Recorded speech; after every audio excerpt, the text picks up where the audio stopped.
और अब बात महाराष्ट्र की करते हैं। महाराष्ट्र में लाडकी बहन योजना में बदलाव हुआ है। करीब 80 लाख महिलाओं के नाम काटे गए हैं। दरअसल EKYC के दौरान गड़बड़ियां पाई गई थी और विपक्ष का महिलाओं से धोखे का आरोप था। तो बदलाव की खबर सामने आ रही है। महाराष्ट्र में लाडकी बहन योजना में बदलाव, करीब 80 लाख महिलाओं के नाम काटे गए हैं। EKYC के दौरान गड़बड़ियां मिली थी, इसी को लेकर विपक्ष ने सवाल उठाए थे और महिलाओं से धोखे का आरोप भी लगाया था।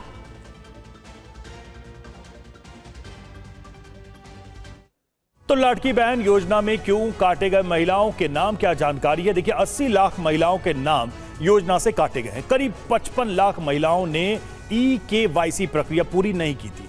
3 लाख ने इस दौरान अपनी गलतियों में सुधार भी किया।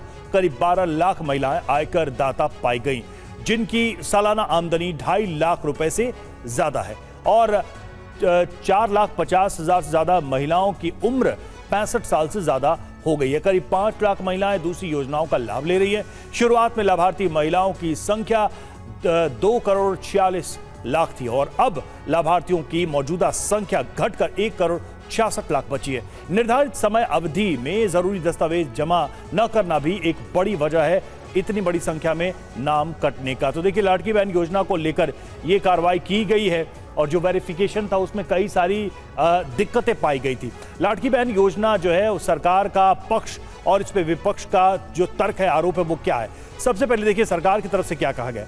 महिलाओं के लिए कल्याणकारी पहल हमने की। लाडकी बहन योजना के तहत विपक्ष ये सवाल उठा रहा है कि 1.5 साल अयोग्य लाभार्थियों को आखिर धन क्यों बांटा गया।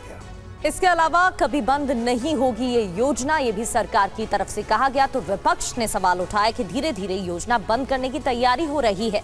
इधर विपक्ष कर रहा भ्रम फैलाने की कोशिश, सरकार का दावा तो फायदे के लिए महिलाओं का इस्तेमाल किया गया, ये विपक्ष ने कहा है। तो इस मुद्दे पर भी देखिए सरकार और विपक्ष के बीच टकराव की स्थिति और योजना को लेकर महाराष्ट्र में सरकार और विपक्ष के बीच वार पलटवार का दौर जारी। देखिए मामले पर सरकार और विपक्ष का क्या कहना है। कुठल्याही बहिणी अपात्र नाही, जी काही पात्रची कॅटेगरी आहे त्याची स्क्रूटनी सुरू आहे। त्यामुळे काही अकाउंट बंद पडल्या गोष्ट खरी आहे, पण हे स्क्रूटनी झाल्यानंतर जे पात्र अकाउंट आहे ते सर्व सुरू होणार आहे। कालच आमच्या आदिती तटकरे जी महिला बालकल्याण मंत्री यांच्याही चर्चा झाली। नागपुरातील या ठिकाणी अमरावतीमध्ये काही ठिकाणी लाडक्या बहिणीचे पैसे बंद झाले, पण काही बहिणी पात्र आहेत तरी बंद झाले आहेत। ते सर्व सुरू करण्याची पुन्हा एकदा मोहीम चालू होणार है। अब पैसा वापस चाहिए। अब वो महिलाएं पैसा वापस कहाँ से देगी सरकार को? उनकी उतनी हैसियत नहीं है।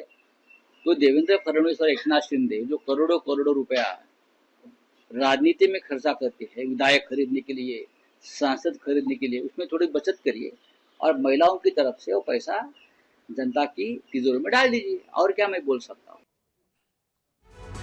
लाडकी बहन योजना और इसी को लेकर उठ रहे हैं सवाल। विपक्ष की तरफ से धोखा करने का आरोप महिलाओं के साथ लगाया गया। सरकारी खजाने पर क्या असर हुआ है, अब ये जान लेते हैं।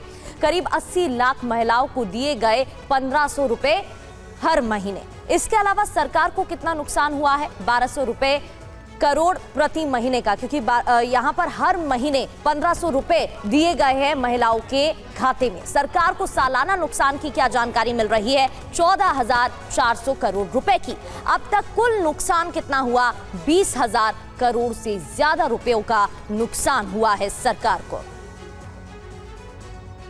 और देखिए अब इस मामले पर कांग्रेस के नेता विजय वडेट्टीवार और शिवसेना शिंदे गुट के नेता संजय निरुपम ने क्या कहा। KYC के नाम पर 80 लाख महिलाओं का नाम काटा गया। अरे जिस महिला ने तुम्हें आशीर्वाद दिया, उस कुर्सी पर आसीन किया, आज तुम उनके साथ इस तरह से खिलवाड़ करते हो, ये महिला तुमको कभी माफ नहीं करेगी। महिलाओं की जो श्राप होता है वो बहुत जोर से लगता है, ये भी सरकार ने ध्यान में रखना चाहिए। केवल भगवान के नाम से वोट मांगने वाले, कुछ ईश्वर का भी थोड़ा सा डर रखो। वोट लेते वक्त ये नहीं सोचा था, अब वोट लेने के बाद में KYC, तब क्यों नहीं KYC लाई थी?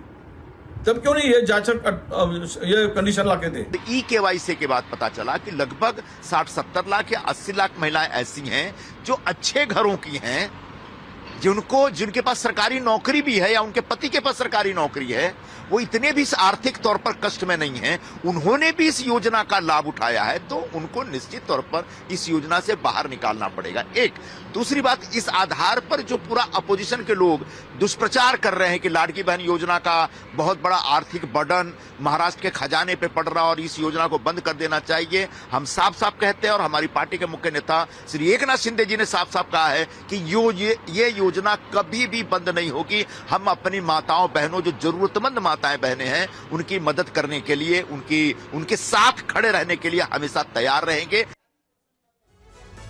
लाडकी बहन योजना क्या है ये भी जान लेते हैं। दरअसल महायुति सरकार ने मई 2024 में इस योजना की शुरुआत की थी। महिलाओं के आर्थिक उत्थान के लिए ये योजना लाई गई। पात्र लाभार्थियों को डीबीटी के जरिए 1500 रुपए प्रति महीने मदद दी गई।